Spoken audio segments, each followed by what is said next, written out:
My son said he was embarrassed. I was just a cleaning lady. Then his CEO boss made him realize I was the reason he had a job.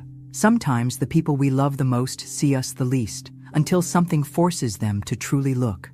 Drop a comment letting me know where you're watching from, and subscribe to hear more stories of transformation and redemption. I froze in the hallway, my hand clutching the serving tray so tightly my knuckles turned white. The sound of my son's voice drifted from the dining room, clear as a bell despite his attempt at a whisper. "I can't present a cleaning lady as my mother to the board of directors," Ethan said to his wife, Catherine. "We've worked too hard to get to this point." The words hit me like a physical blow. For 27 years, I'd scrubbed floors and cleaned toilets at Clean Pro Services to put food on our table after my husband died. 27 years of backaches and chemical-roughened hands so my son could go to college, build his career at Horizon Technologies, and become the executive celebrating his promotion tonight in our cramped, suburban Boston dining room. What if someone recognizes her? Catherine's voice was tense. Someone's bound to make the connection. Nobody will. She doesn't exactly move in our circles. I watched my grandson Timothy's eyes widen as he spotted me in the hallway. At 12, he was old enough to understand the cruelty in his father's words. His gaze dropped to the floor, shoulders hunching with secondhand shame. My throat tightened as I placed the tray on the side table. The chicken marsala I'd spent hours preparing suddenly seemed pathetic, my desperate attempt to prove my worth through a meal I couldn't even afford to eat regularly on my salary. "Mom?" Ethan appeared in the doorway, his expression shifting to forced brightness. "We were just wondering where you were with the food." I smoothed my Target dress, the nicest thing I owned, and smiled. "Just adding the finishing touches." Catherine appeared behind him, her smile not reaching her eyes. "Martha, you've outdone yourself. Though next time, perhaps something more contemporary? I could send you some recipes." I nodded, the familiar burn of humiliation creeping up my neck. As we moved to the table, I caught Timothy watching me, something like apology in his eyes. Later, as Ethan toasted his promotion, I raised my water glass with trembling hands. "To my son," I said, my voice steadier than I felt. "I've always been proud of you." For a moment, I thought I saw something flicker across his face, recognition, perhaps, of the statement's double edge, but it vanished as quickly as it had appeared. Driving home to my small apartment that night, I replayed the conversation in my head. 27 years of sacrifice reduced to an embarrassment, a dirty secret to be hidden away.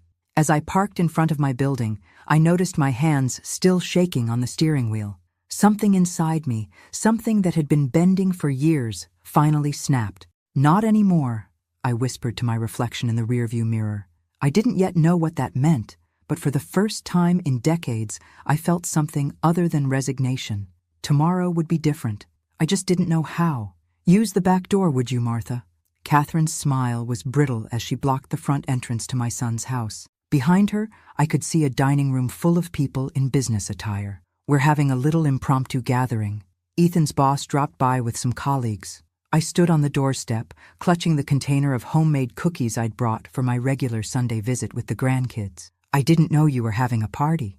Last-minute thing?" She glanced nervously over her shoulder. "If you could just go around back and maybe help in the kitchen? We're a bit overwhelmed." I recognized the lie immediately. Her catering services van was parked in the driveway.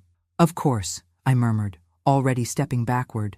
The kitchen staff barely acknowledged me as I slipped in through the service entrance. I stood awkwardly in the corner, still holding my cookies, watching uniformed servers prepare elaborate hors d'oeuvres. Through the kitchen door, I spotted Ethan laughing with a distinguished older man.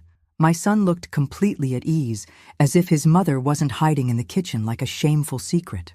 "Grandma!" Timothy's face lit up as he pushed through the swinging door.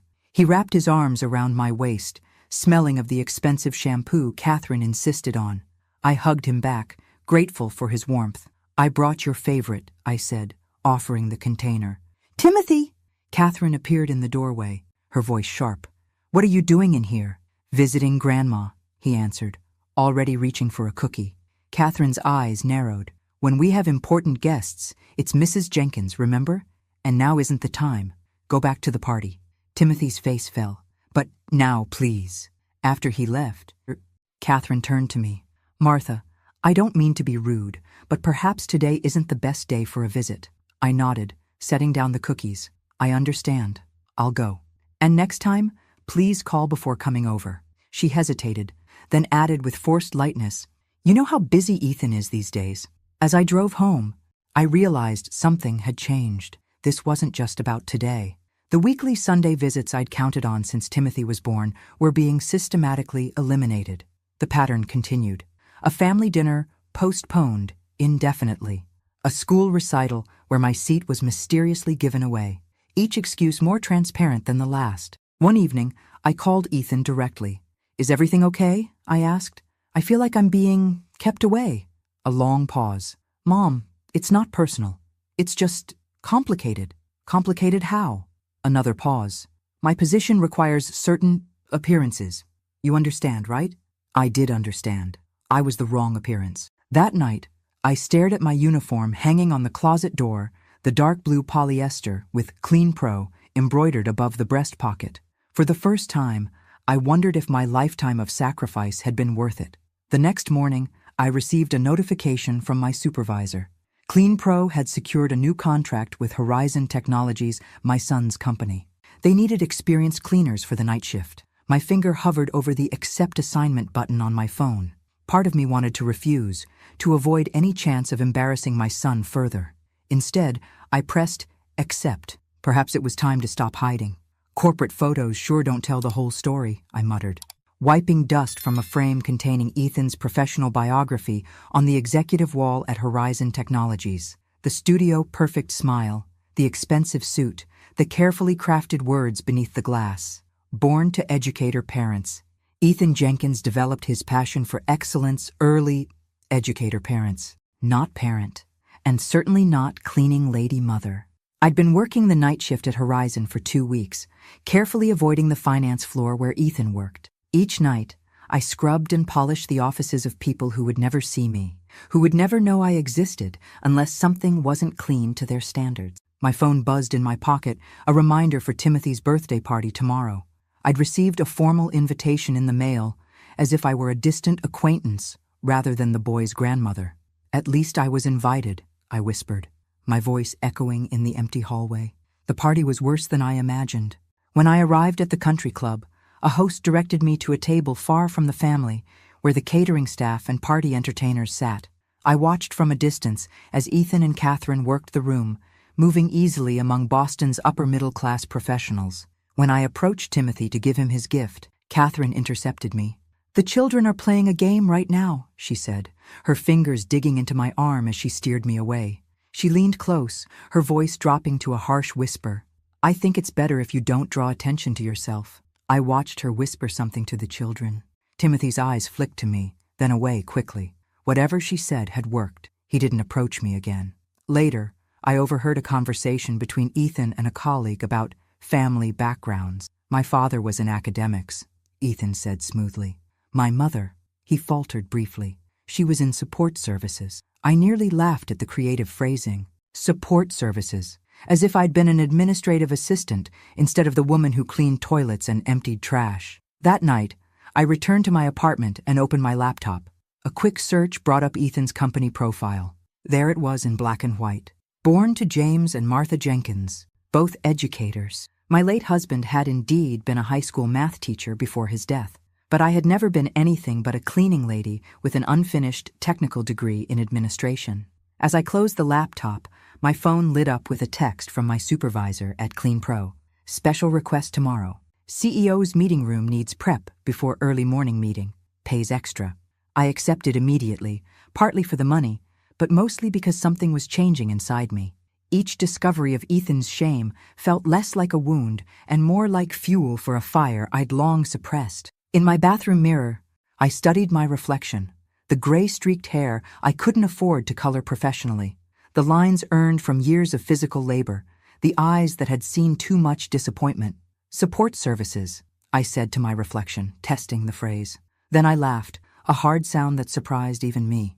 Well, Martha, maybe it's time to give them some real service. I slept restlessly that night, dreaming of invisible women wiping away their own existence. You're Martha, right? The man's voice startled me as I finished polishing the conference table at 6:30 a.m. I hadn't expected anyone for at least another hour. I straightened, wincing at the familiar ache in my lower back. "Yes, sir, I'm just finishing up." He was in his early 50s, with kind eyes and a casual confidence that marked him as someone important. "I'm Richard Dawson, HR Director. I like to come in early when we have board meetings." Instead of dismissing me or simply ignoring my presence as most executives did, he extended his hand. "Thank you for your work. This place looks immaculate." The simple acknowledgement caught me off guard. I wiped my hand on my uniform before shaking his. "Just doing my job, Mr. Dawson." "Richard, please." He set his briefcase down. "How long have you been with Clean Pro?" 27 years. The number hung between us, a testament to a lifetime of labor. His eyebrows rose. "That's impressive loyalty. You must have seen companies come and go." "More than I can count," I admitted. "But this is one of the better contracts. Clean building, respectful staff mostly." "Mostly?" He smiled. I backpedaled quickly. "Oh, everyone's been fine. I just meant in general." He leaned against the table, seemingly in no hurry despite the early hour. "Do you have family in Boston?" The question was innocent, but I hesitated. "Yes, a son and grandchildren." "What does your son do?" Pride warred with caution. "He works in corporate finance." I busied myself arranging chairs. "Where at?" The moment stretched. I could lie, but something in Richard's genuine interest made me answer honestly. "Here, actually. Ethan Jenkins is my son." Richard's surprise was evident. "Ethan Jenkins? Our newest finance director?" I nodded, tension creeping into my shoulders. "Please don't mention it to him. He's private about family matters." Richard studied me with new interest. "He's never mentioned his mother works here." "Not works here," I corrected quickly. "I'm contracted through Clean Pro, and he doesn't know I'm assigned to this building." I hesitated. I'd appreciate if it stayed that way. Something flickered across Richard's face, understanding. Perhaps, or concern. "Of course, that's your business." He checked his watch. "I should let you finish. Thank you again, Martha." After he left, I leaned against the table, heart racing. Something about the encounter left me unsettled. It wasn't fear of Ethan discovering my presence, but rather the strange feeling of being truly seen for the first time in years. Over the next few days, I noticed Richard observing the cleaning staff with unusual attention.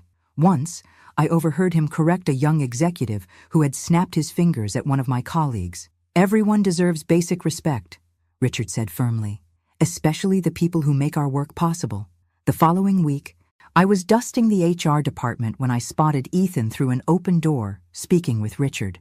My son's back was to me, but I could see his body language confident to the point of arrogance. "The custodial budget is an easy target for cuts," Ethan was saying. "Those people make minimum wage anyway." Richard's eyes briefly met mine over Ethan's shoulder. I ducked away, but not before hearing his response. "Those people, as you call them, are essential workers, and I'd appreciate if you remembered that everyone here deserves dignity, regardless of their position." I hurried away, my face burning with a complex mix of emotions: shame at my son's attitude, gratitude for Richard's defense, and something new stirring beneath it all: resolve. That night, I stared at the faded acceptance letter from the technical college I'd abandoned after my husband's death. 25 years later, it was long past relevant, but I couldn't help wondering, what if I hadn't given up everything? What kind of example had I set for my son? "Enough," I whispered. Tomorrow would be different. I just needed to figure out how. The storage room smelled of dust and forgotten ambitions. I'd been assigned to clean out the archives scheduled for shredding mindless work, moving bankers' boxes from shelves to the disposal cart. Most cleaners hated this task, but I found comfort in organizing other people's discarded histories. "Scholarship Program Records 2005-2008, read one label. I hesitated before placing it on the cart. That time frame overlapped with Ethan's college years. I shouldn't look. It wasn't my business. But whose business was it? If not the mother who'd raised him alone. I opened the box, justifying my invasion with efficiency. I needed to ensure nothing important was accidentally discarded.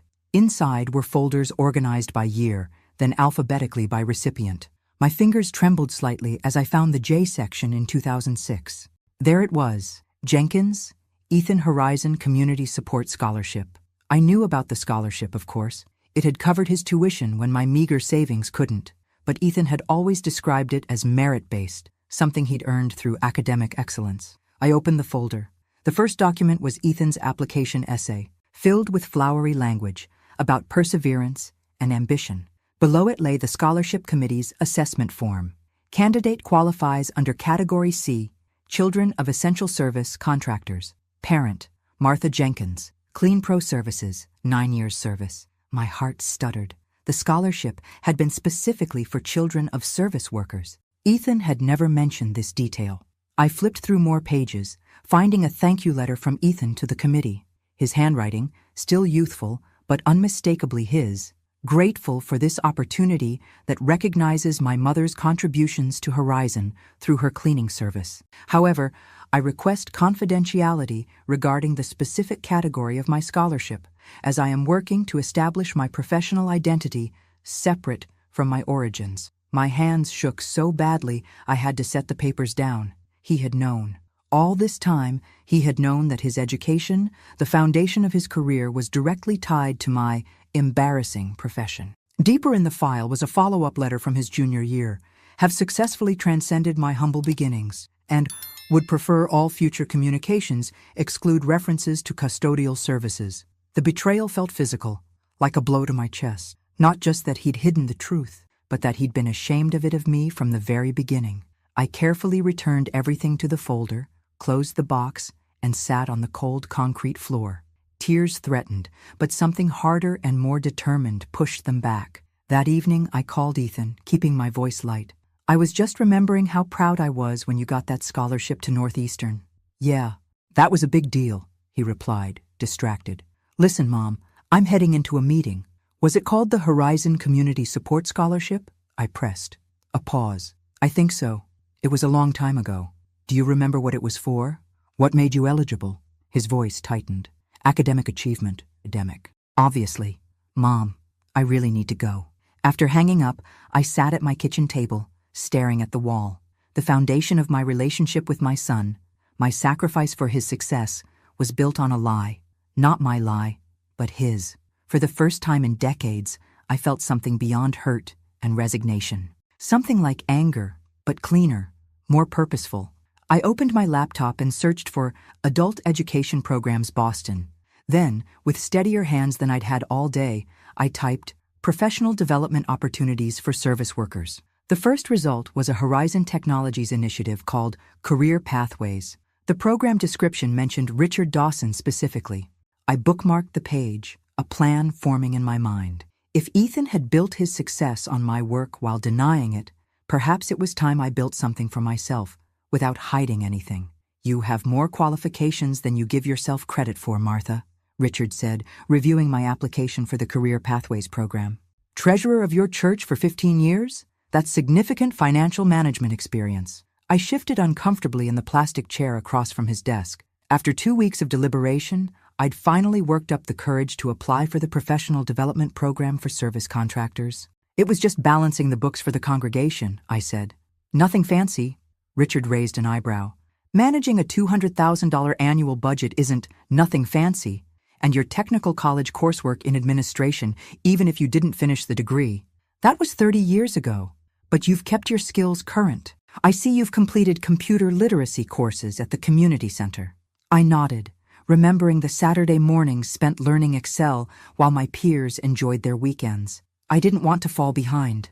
That's exactly the kind of initiative we're looking for. Richard closed my file. You're accepted into the program. You'll maintain your regular cleaning schedule 4 nights a week, with 2 mornings dedicated to administrative training. My heart raced. Are you sure I qualify? There must be younger applicants.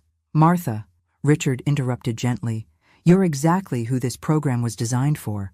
People with valuable skills and work ethic who haven't had the opportunity to advance. He paused. I grew up watching my mother clean houses for a living. I know what it's like. I blinked back unexpected tears. Thank you. That night, I started a journal. Not the dramatic kind with Dear Diary entries, but a factual record of events, conversations, and my own reflections. If I was going to reinvent myself at 58, I wanted to document the journey. The first entry was simple. Applied and accepted to Career Pathways. Ethan still doesn't know I work at Horizon. Started with basic Excel training today. Each day brought small victories. Mastering a new software function. Receiving a compliment from an instructor. The growing ease with which I navigated the corporate environment that had once seemed so foreign. I created a separate section in my journal specifically about interactions with Ethan and Catherine. Recording their dismissive comments and exclusions wasn't about building resentment, but about acknowledging a pattern I'd enabled for too long.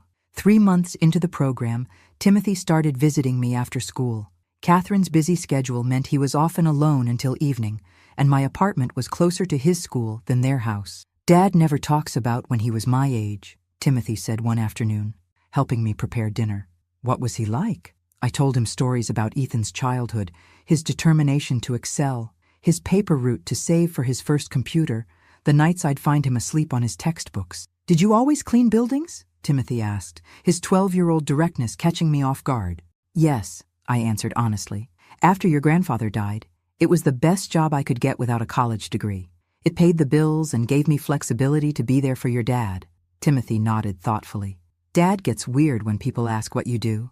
I focused on chopping vegetables. "Some people judge others by their jobs. That's stupid," he declared with adolescent certainty.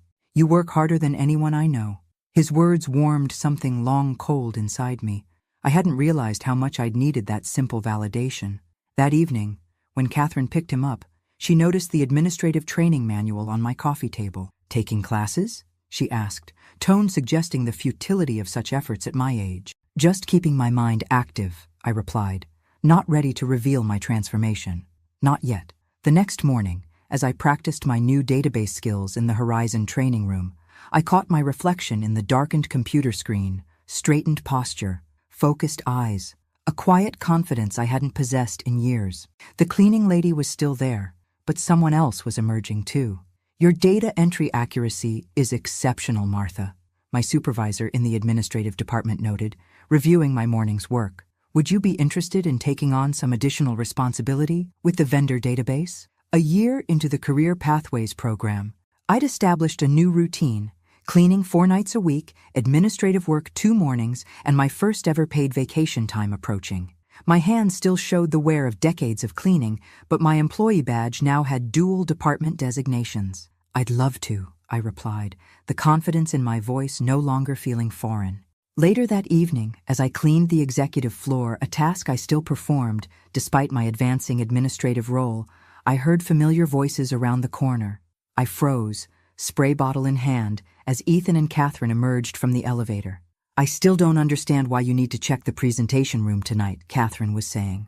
"The event isn't until next week, because I need everything perfect," Ethan replied, not noticing me standing partly hidden by an open supply closet.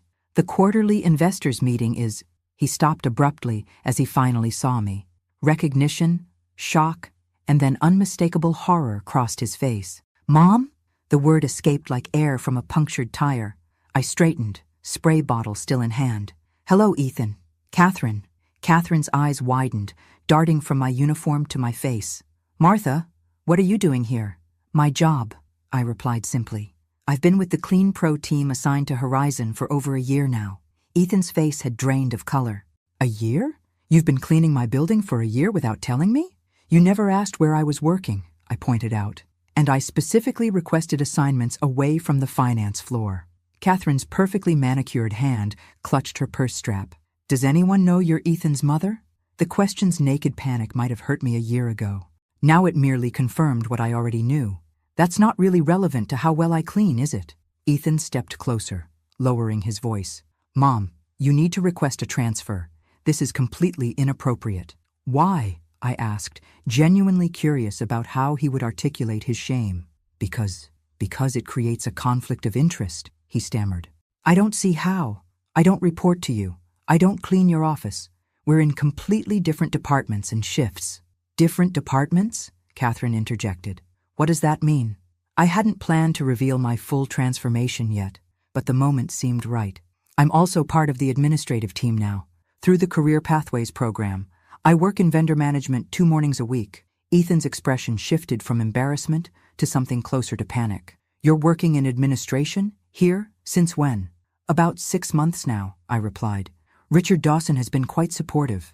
"Richard knows about this?" Ethan's voice rose slightly. Before I could answer, a familiar voice came from behind me. "Knows about what?" Richard approached, nodding cordially. "Evening, Ethan, Catherine. I see you've run into one of our most promising Pathways participants." The silence that followed was deafening. You knew my mother was working here, Ethan finally managed. Richard's expression remained pleasantly neutral. Of course. Martha's contributions have been valuable in both capacities. He turned to me. Actually, Martha, I wanted to discuss your involvement in next week's service recognition ceremony. We'd like you to speak about your experience in the program. I felt Ethan stiffen beside me. I'd be honored, I replied. After Richard continued down the hall, Catherine tugged at Ethan's arm. We should go. Ethan looked at me, conflict evident in his expression. We need to talk about this, soon. I nodded, returning to my cleaning cart. I'm free for lunch tomorrow if you'd like. As they walked away, I heard Catherine's urgent whisper, how could you not know she was working in your own building? The answer was simple, though I doubted Ethan would admit it. He had never really seen me at all. That night, I added to my journal, recording the encounter in detail. Then I made a deliberate decision. I would create a second, edited version including only what Ethan needed to see to understand the impact of his actions, and leave it where he would eventually find it, not as punishment, but as a mirror. I need you to listen, not talk, Ethan said, his voice tight as we sat in a small cafe 3 blocks from Horizon. He'd insisted on somewhere his colleagues wouldn't frequent. I nodded, hands wrapped around my coffee mug. This situation is untenable, he continued. Do you have any idea how this looks? My mother working as a janitor in my company? Cleaning specialist, I corrected gently. And administrative assistant now? Part-time. He waved this away. It doesn't matter what you call it. What matters is that you deliberately infiltrated my workplace without telling me. Infiltrated? I raised an eyebrow. I took a job assignment through the company I've worked at for 27 years. The same company that was cleaning Horizon when you received your scholarship. His head snapped up. What are you talking about? The Horizon Community Support Scholarship, I said evenly. Category C, Children of Essential Service Contractors. The color drained from his face. How did you... I found the records while cleaning the archive room. Records scheduled for destruction, ironically enough. I took a sip of coffee. You never told me your college education was directly tied to my cleaning job. Ethan's fingers drummed nervously on the table. It wasn't relevant. I earned that scholarship through my grades and application. You qualified for it because of my work, I corrected. Your academics made you competitive among eligible candidates, but without my position, you wouldn't have been considered at all. His jaw tightened. So what? You're working at Horizon to, what, punish me? Embarrass me? No, Ethan. I'm working there because it pays better than my previous assignment, offers professional development, and happens to be where my skills are valued. I leaned forward. Not everything is about you. A muscle twitched in his cheek. You need to transfer. Request another building. No. The simple refusal seemed to genuinely shock him. What do you mean, no? I mean, I won't be giving up opportunities to protect your carefully constructed image. I kept my voice level. I'm good at what I do both jobs, and I'm not ashamed of either role. This isn't about shame, he protested too loudly, drawing glances from nearby tables. Isn't it? I asked softly. You've been ashamed of me for years, Ethan. You introduced me as a support services professional at your wedding. You listed both your parents as educators in your company bio. You've systematically excluded me from any event where I might interact with your colleagues or friends. That's not fair, he muttered, but without conviction. What's not fair is teaching your children to be embarrassed by honest work. Timothy asked me last week why he has to call me Mrs. Jenkins at public events instead of Grandma. Ethan winced. Catherine thinks... I know what Catherine thinks, I interrupted. The question is, what do you think? What example are you setting? Before he could answer, his phone buzzed. He checked it, relief crossing his features. I have to get back. There's an emergency meeting. I nodded, unsurprised by the convenient escape. We'll continue this later. As he stood to leave, I added, the company's 25th anniversary celebration is next month. I'll be there as part of the administrative team supporting the event. Panic flashed across his face. Mom, I won't approach you or acknowledge our relationship unless you initiate it, I assured him. Your secret is safe, as it's always been. After he left, I remained at the table, watching people pass by the window. Young professionals hurrying back to offices, service workers delivering packages, custodians emptying sidewalk trash cans, all part of the same ecosystem, each role essential. My phone pinged with a message from Richard. Committee approved your speaking role for the service recognition segment. Congratulations. For the first time in my adult life, I felt the ground beneath me solidify. I was no longer defined solely by my relationship to others, Ethan's mother, James's widow, but by my own emerging identity. That evening, I accidentally left my edited journal on Timothy's next visit, placing it under a magazine on my coffee table. A week later, it was gone. The countdown to confrontation had begun. "They're saying you engineered this whole situation," Catherine hissed, cornering me in my apartment hallway. She'd shown up unannounced, face flushed with anger. "That you deliberately took the Horizon contract to undermine Ethan's position."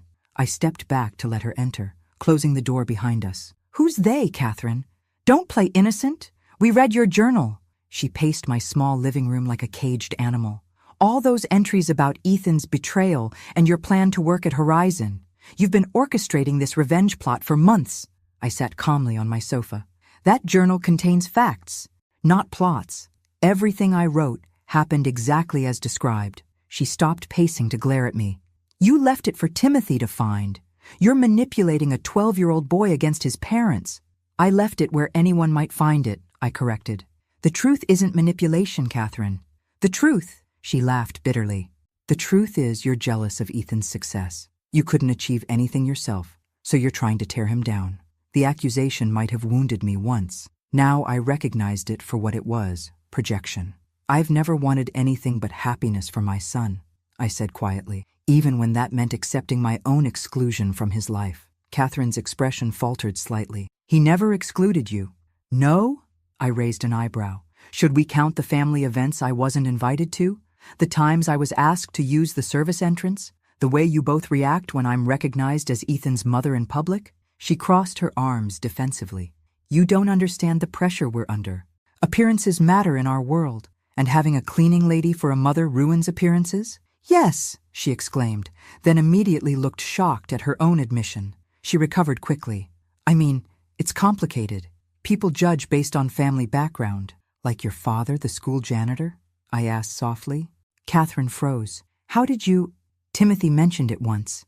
He was proud his other grandfather had worked at his school before retiring." Her face crumpled momentarily before she regained control. "That was different, was it?" I asked. "Or have you both been running from the same thing?" She sank into a chair, suddenly looking exhausted. "You don't understand what it's like, trying to fit into a world that wasn't made for people like us." "I understand more than you think," I replied. "But I made a different choice.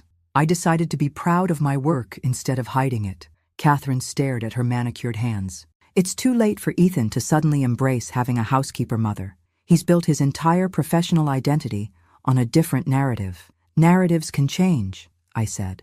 "The anniversary celebration is coming up. Richard has asked me to speak during the service recognition segment." Her head snapped up. "You can't do that. I'm not going to announce I'm Ethan's mother if that's what you're worried about." I leaned forward. "But I will be visible, Catherine. I won't hide anymore." She stood abruptly. "Ethan will never forgive you if you embarrass him." "The only person who can embarrass Ethan is Ethan," I replied, "by being ashamed of honest work and the mother who raised him." After she left, I sat quietly, processing the encounter. Catherine's reaction had revealed something important. Beneath her polished exterior lurked the same insecurities she and Ethan projected onto me. They weren't villains, they were frightened people desperate to belong. That evening, my phone rang. Timothy calling from his private phone. "Grandma," he whispered, "Mom and Dad are fighting about you. Dad found your journal and now he's saying everything is falling apart."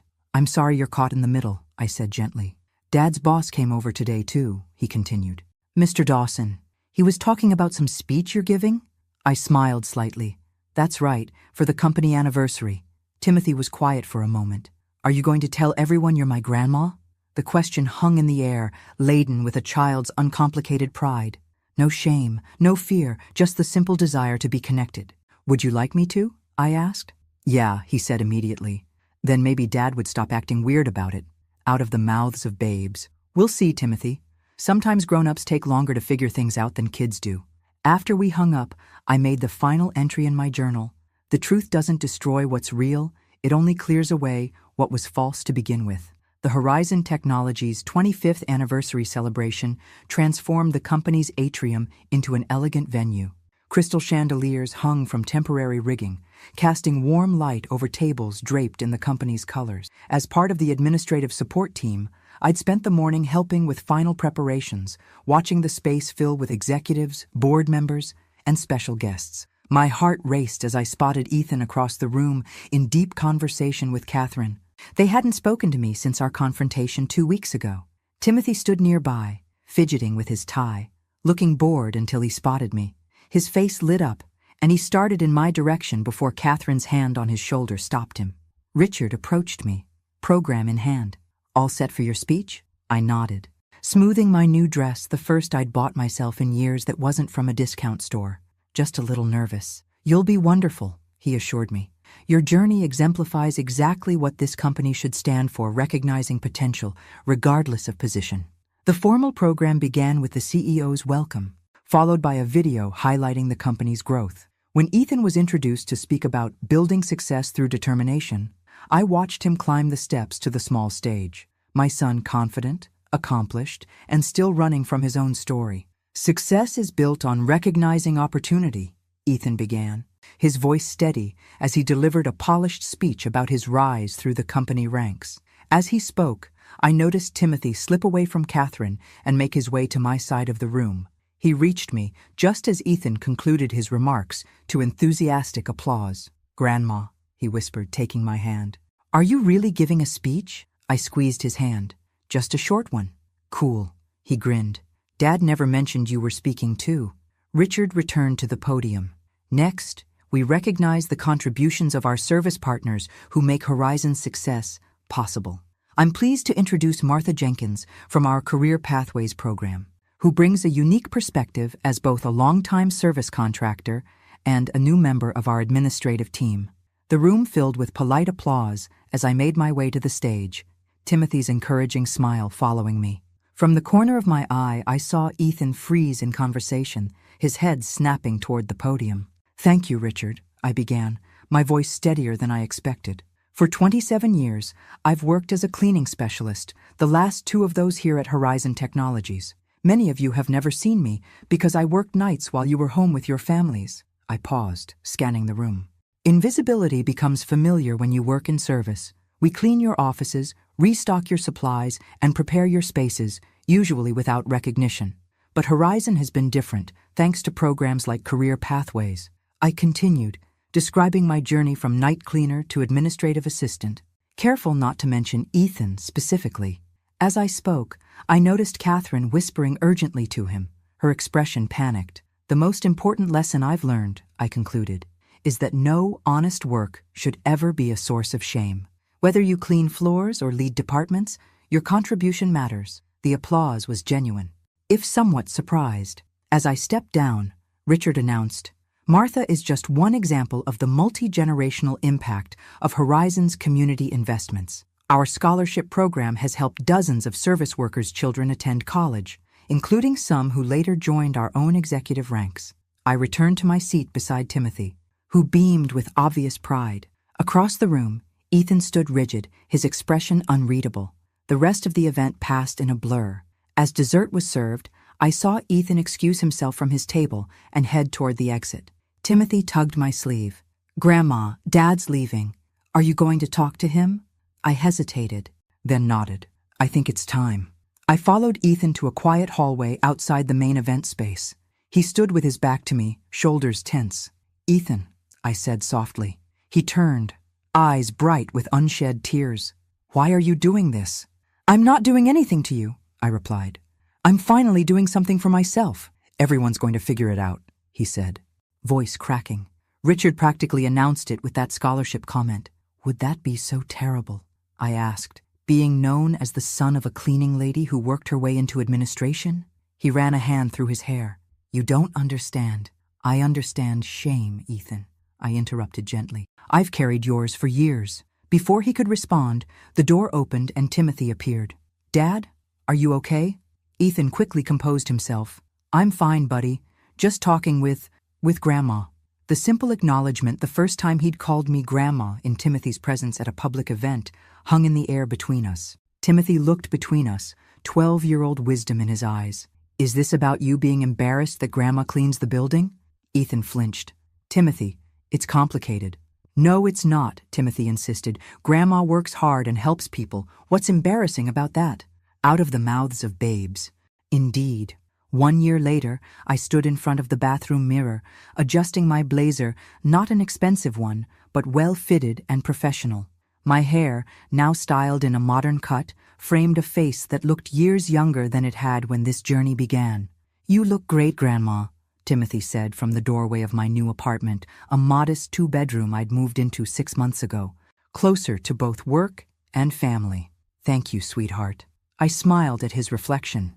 At 13, he was growing so quickly, his dress pants were already showing his ankles. Catherine called from the living room. If we don't leave in 5 minutes, we'll be late. The Horizon Scholarship ceremony, where I would be the keynote speaker, began in an hour. The event had special significance. It was the first time all the Jenkins family would attend a company function together, openly acknowledging our relationship. The past year hadn't been easy.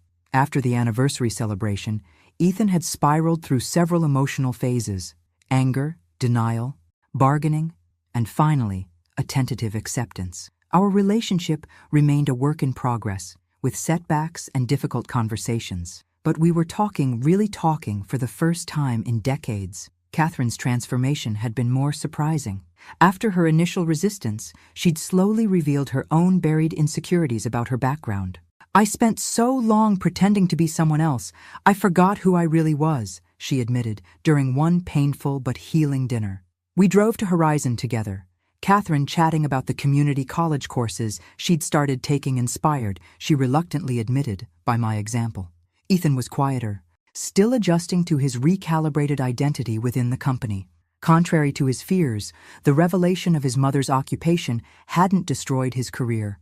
There had been some awkward moments and a few snide comments from colleagues, but also unexpected support. Richard had been right. Ethan's story of rising from humble beginnings through hard work and family sacrifice resonated with the company's values far more than his fabricated background had. The scholarship ceremony was held in the same atrium as the anniversary celebration a year earlier. As we entered, Richard greeted us warmly. "The woman of the hour," he said, embracing me briefly. "And the whole family. Wonderful." I scanned the room, recognizing many faces, executives I now worked with regularly in my full-time administrative role. Cleaning staff I still considered colleagues, and students like my son had once been, full of ambition and possibility. When it was time for my speech, Ethan squeezed my hand. "Knock 'em dead, Mom." I approached the podium, looking out at the gathered crowd. 28 years ago, I became a cleaning specialist out of necessity. After losing my husband when our son was just 7 years old, it was honest work that paid the bills and kept a roof over our heads. I paused, making eye contact with Ethan. 17 years ago, that same job qualified my son for a Horizon scholarship that launched his career. Today, he's a director in this company. And I couldn't be prouder not just of his professional success, but of the man he's becoming. I continued, describing my journey through the Career Pathways program and the transformation it enabled. But the most valuable change hasn't been my job title or salary. It's been reclaiming my sense of worth and helping others recognize that every role in this company, from the people who clean your offices to those who lead your departments, deserves respect. After the ceremony, as we mingled at the reception, I watched Ethan introduce Timothy to colleagues, his voice clear as he said, "And of course you know my mother, Martha, from administration. No qualifiers, no evasions, just the simple truth." Later that evening, as we gathered for dinner at Ethan and Catherine's home, a weekly tradition now, rather than the occasional obligation it had once been, I observed my family around the table. Catherine, discussing her studies with animation, Timothy, regaling us with middle school adventures, and Ethan, watching me with new eyes, seeing me, perhaps for the first time. "What?" I asked, catching his gaze. "I was just thinking," he said quietly, "about how much I missed by being ashamed of where we came from." I reached across the table to take his hand. "We can't change the past, but we're writing a different future." He nodded, squeezing my fingers. "A better one." As I drove home that night to my new apartment, I reflected on the long journey from invisible cleaning lady to recognized professional, from a woman ashamed of her work to one who had helped transform an entire company culture. The road hadn't been straight or easy, and some wounds would always leave scars. But for the first time in decades, I was fully present in my own life, not just a supporting character in someone else's story. Thanks for listening. Don't forget to subscribe and feel free to share your story in the comments. Your voice matters.